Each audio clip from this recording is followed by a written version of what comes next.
আসসালামু আলাইকুম। বাংলাদেশ বেতার সিলেট সংবাদ পড়ছি শিমুল আক্তার। রাষ্ট্রপতি মোহাম্মদ শাহাবুদ্দিন দেশের আইন শৃঙ্খলা পরিস্থিতি স্বাভাবিক করতে এবং লুটতরাজ ও ধ্বংসাত্মক কর্মকাণ্ড বন্ধ করতে রাজনৈতিক দলগুলির প্রতি আহ্বান জানিয়েছেন। সশস্ত্র বাহিনীর সর্বাধিনায়ক রাষ্ট্রপতি গতরাতে বঙ্গভবনে জাতির উদ্দেশ্যে টেলিভিশনে দেয়া এই ভাষণে এই আহ্বান জানান। রাষ্ট্রপ্রধান সাম্প্রদায়িক সম্প্রীতি ও সংখ্যালঘুদের নিরাপত্তা নিশ্চিত করতে এবং সকল সরকারি সম্পত্তি রক্ষায় এগিয়ে আসতে বলেন। তিনি দেশের অর্থনীতি, প্রশাসন ও শিল্প কারখানা সচল রাখতে সবাইকে কার্যকর ভূমিকা পালন করার অনুরোধ জানান। যারা হত্যা সহিংসতার সঙ্গে জড়িত তাদেরকে নিরপেক্ষ তদন্তের আওতায় আনা হবে বলেও তিনি জানান। রাষ্ট্রপতি বলেন, গণপ্রজাতন্ত্রী বাংলাদেশের সংবিধান অনুযায়ী বর্তমান সংসদ অবিলম্বে ভেঙে দেওয়া হবে। আজ থেকে সব অফিস আদালত স্বাভাবিকভাবে চলবে বলেও জানান তিনি। মোহাম্মদ শাহাবুদ্দিন বলেন, শেখ হাসিনা গতকাল তার কাছে পদত্যাগ পত্র জমা দিয়েছেন এবং তিনি তা গ্রহণ করেছেন।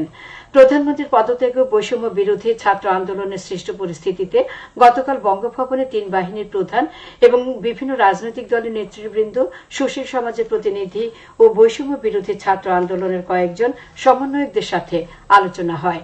শুরুতেই সেনাপ্রধান রাষ্ট্রপতিকে সার্বিক পরিস্থিতিতে ও রাজনৈতিক দলগুলোর সাথে তার আলোচনা সম্পর্কে অবহিত করেন। সভায় বৈষম্য বিরোধী ছাত্র আন্দোলনে নিহতদের স্মরণে শোক প্রস্তাব গৃহীত হয়। এছাড়া জরুরি ভিত্তিতে একটি অন্তর্বর্তীকালীন সরকার গঠনের সিদ্ধান্ত নেওয়া হয়। সকল দল ও অংশীজনদের সাথে আলোচনা করে গঠিত অন্তর্বর্তীকালীন সরকার যত দ্রুত সম্ভব সাধারণ নির্বাচন দেওয়ার ব্যবস্থা করবে। এছাড়া বৈষম্য বিরোধী ছাত্র আন্দোলন ও বিভিন্ন মিথ্যা মামলায় আটক সহ বন্দীদের মুক্তি দেওয়া হবে। তিনি আরো বলেন, নিহতদের পরিবারকে ক্ষতিপূরণ দেওয়া হবে এবং আহতদের যথাযথ চিকিৎসার জন্য প্রয়োজনীয় সহায়তা প্রদান করা হবে। রাষ্ট্রপতি বলেন, বিএনপি চেয়ারপারসন খালেদা জিয়াকে মুক্তি দেওয়ার সিদ্ধান্ত নেওয়া হয়। সেনাবাহিনী প্রধান জেনারেল ওয়াকারুজ্জামান বলেছেন, সকল হত্যাকাণ্ড অন্যায়ের বিচার করা হবে। আপনারা সেনাবাহিনীর প্রতি আস্থা রাখুন। তিনি সহিংসতার পথ ছেড়ে সকলকে শান্তিপূর্ণভাবে সমস্যার সমাধান এবং ঘরে ফিরে যাওয়ার আহ্বান জানান। গতকাল সেনাবাহিনীর সদর দপ্তরে দেশের চলমান সংকট নিরসনে সেনাবাহিনী প্রধানের সঙ্গে রাজনৈতিক নেতৃবৃন্দের বৈঠক শেষে এক প্রেস ব্রিফিংয়ে সেনাবাহিনী প্রধান দেশবাসীর উদ্দেশ্যে একথা বলেন। আলোচনায় মহামান্য রাষ্ট্রপতির সঙ্গে সাক্ষাৎ পূর্বক অন্তর্বর্তীকালীন সরকার গঠনের প্রক্রিয়া রূপরেখা প্রণয়নের বিষয়ে সিদ্ধান্ত গৃহীত হয়। একই সঙ্গে সেনাবাহিনী প্রধান অতি শিগগিরই ছাত্র শিক্ষক প্রতিনিধিদের সঙ্গে বৈঠকে বসবেন বলে জানান। তিনি বলেন, বিদ্যমান পরিস্থিতি অচিরেই স্বাভাবিক হয়ে আসবে। সেনাবাহিনী প্রধান ছাত্রছাত্রী সহ দলমত নির্বিশেষে দেশের সকল শ্রেণী পেশার মানুষের সার্বিক সহযোগিতা কামনা করেছেন। আজ সকাল থেকে দেশের সকল সরকারি, আধা সরকারি, স্বায়ত্তশাসিত, আধা স্বায়ত্তশাসিত বেসরকারি প্রতিষ্ঠান, কলকারখানা, স্কুল, কলেজ, মাদ্রাসা, বিশ্ববিদ্যালয় সহ সকল শিক্ষা প্রতিষ্ঠান খোলা থাকবে। আন্তঃবাহিনী জনসংযোগ পরিদপ্তরের এক সংবাদ বিজ্ঞপ্তিতে একথা জানানো হয়। বাংলাদেশের আকাশে গতকাল কোথাও 1446 হিজরি সনের পবিত্র সফর মাসের চাঁদ দেখা যায়নি।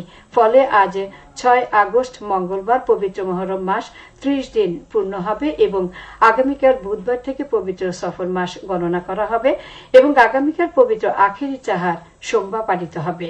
গতকাল সন্ধ্যায় বাইতুল মোকাররম সভাকক্ষে ইসলামিক ফাউন্ডেশনের চাঁদ দেখা কমিটির সভায় এ সিদ্ধান্ত গৃহীত হয়। মৌলভীবাজারের শ্রীমঙ্গল উপজেলা পরিষদের নতুন সম্প্রসারিত প্রশাসনিক ভবন ও হলরুমের নির্মাণ কাজ এগিয়ে চলছে। এলজিডি তত্ত্বাবধানে 4 তলা বিশিষ্ট প্রশাসনিক ভবন ও হলরুম নির্মাণ করতে ব্যয় হচ্ছে 7,30,00,000 টাকা। মৌলভীবাজারের কমলগঞ্জ উপজেলায় ধলাই নদীতে গার্ডার ব্রিজ নির্মাণ কাজ এগিয়ে চলছে। সড়ক ও জনপথ বিভাগ এতে ব্যয় করছে 22,39,00,000 টাকা। মৌলভীবাজার শমশেরনগর চাতলা চেকপোস্ট সড়কের চৈত্রঘাট এলাকায় এই ব্রিজটি নির্মিত হচ্ছে। এ পর্যন্ত কাজের প্রায় 20 ভাগ সম্পন্ন হয়েছে। হবিগঞ্জে চুনারুঘাট পৌরসভার মমিনপুর গ্রামের মাঝের থেকে গোগাউড়া পর্যন্ত রাস্তা পাকাকরণের কাজ শুরু হয়েছে। কাজের উদ্বোধন করেন পৌর মেয়র সাইফুল আলম রুবেল। এ সময় পৌর কাউন্সিলর ও এলাকার গণ্যমান্য ব্যক্তিবর্গ উপস্থিত ছিলেন। পৌর প্রকৌশল বিভাগ প্রায় 75 লাখ টাকা ব্যয়ে এই রাস্তা নির্মাণ করছে। সবশেষে আবহাওয়া। সিলেট সহ পার্শ্ববর্তী এলাকায় আজ কোনো সতর্কবাণী নেই এবং কোনো সংকেতও দেখাতে হবে না। আজ সিলেটে সূর্যোদয় হচ্ছে সকাল 5:21 এবং সূর্য অস্ত যাবে সন্ধ্যে 6:34। সংবাদ শেষ হলে আমাদের পরবর্তী স্থানীয় সংবাদ প্রচারিত হবে বিকেল 4:30।